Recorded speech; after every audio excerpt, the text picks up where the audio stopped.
पनवेलमधून एक महत्त्वाची बातमी। पनवेल परिसरामध्ये 2 बैलांची चोरी करण्यात आली आणि या चोरीची घटना सीसीटीव्ही कॅमेऱ्यामध्ये कैद झाली आहे।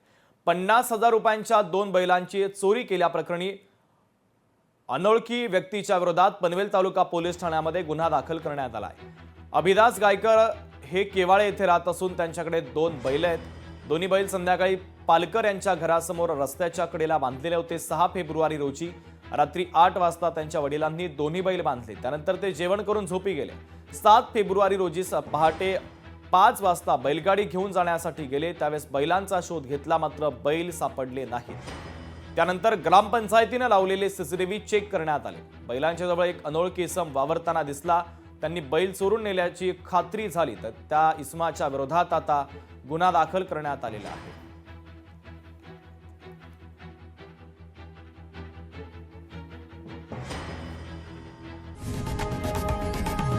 लोकशाही मराठी ऐका, पहा, जागरूक रहा।